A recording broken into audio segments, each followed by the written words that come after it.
Sir बहुत शुक्रिया। आप ये बताइए कि आपका आने का मकसद क्या था दुनिया को, आप समझाएं।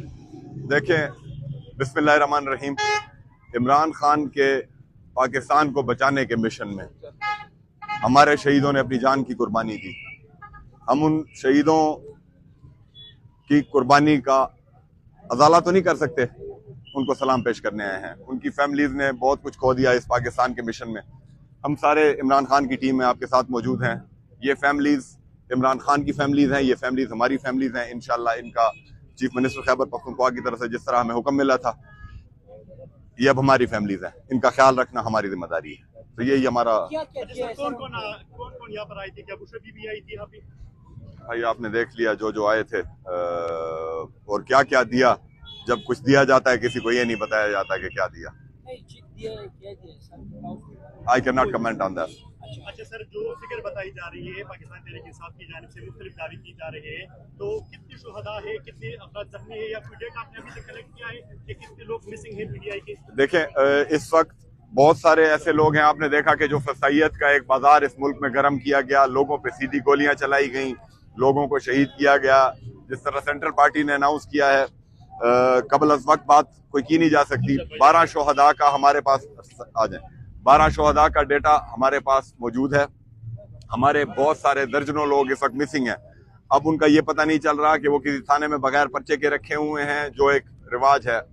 बाकी हमारे हजारों कारकुन गिरफ्तार हैं। आपको पता है कि उधर मियांवाली जिले से लेकर लाहौर से लेकर तो अटक से लेकर डी चौक तक इस्लामाबाद के अंदर पता नहीं कोई 14 के 16 FIRs हैं।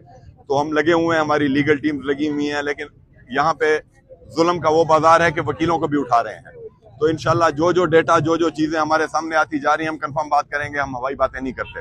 तो जैसे मैंने आपको बताया कि हमारे इस वक्त हजारों की तादाद में कारकुन अब भी गिरफ्तार हैं इसी तरह के गैर कानूनी पर्चों में। हमारे 12 शुहदा कंफर्म है और जख्मियों की ये पोजीशन है कि ये जख्मियों को अस्पतालों से उठा रहे थे। तो उन जख्मियों को भी हमने मूव किया है सेफ जगहों के ऊपर। उनका डेटा वगैरह भी हम इकट्ठा कर रहे हैं। जो मौक़िफ़ आपकी जानिब से मिसिंग पर्सन और शुमार पर जाए जाते हैं, वफाकी हुकूमत से ने उस दावे को मुस्तरद कर दिया है, इस हवाले से आपका क्या मौक़िफ़ है? वफाकी हुकूमत पे लानत है। सीधी गोलियां चलाने के बाद ये इनकारी हुए। आपने वीडियोस आप साफ ही हैं, सोशल मीडिया के ऊपर वीडियोस वायरल हैं। सीधी ऐसे करके गोलियां लोगों पे चलाई जानी है। क्या निहत्ती अवाम पे जो कि अपना एक जमहूरी हक इस्तेमाल करने के लिए अपने कैपिटल में आ रही है, उनके ऊपर सीधी गोलियां चलाना जायज था? झूठे हैं, ड्रामेबाज हैं, और इनकी ड्रामेबाजियों का इंशाल्लाह टाइम अब खत्म होने वाला है। बयान किया था कि 12 दिसंबर को हम एहतजाज करेंगे और खराज तहसीन पेश करेंगे शुहदा को, और फिर 14 दिसंबर को अगर मुतालिबात नहीं माने गए तो सिविल नाफरमानी का फिर ऐलान हो सकता है। क्या कहेंगे उस हवाले से? 13 तारीख आने वाले जुमे को इंशाल्लाह पेशावर के अंदर एक शुहदा के लिए दुआ का एक प्रोग्राम किया जा रहा है। और उसके बाद जो भी पार्टी की हिदायत हैं, खान साहब के साथ अब दोबारा मुलाकातें वो कला की शुरू हो गई हैं, उसके मुताबिक जो भी लाएअमल है वो सेंटर पार्टी लीडरशिप जैसे ही खान साहब की हिदायत के मुताबिक अनाउंस करेगी। आपको पता है खैबर पख्तूनख्वा ने हमेशा फ्रंट लाइन पे रोल प्ले किया है, खैबर पख्तूनख्वा इसी तरह फ्रंट लाइन पे रहेगा। जी सर, ये बताइए कल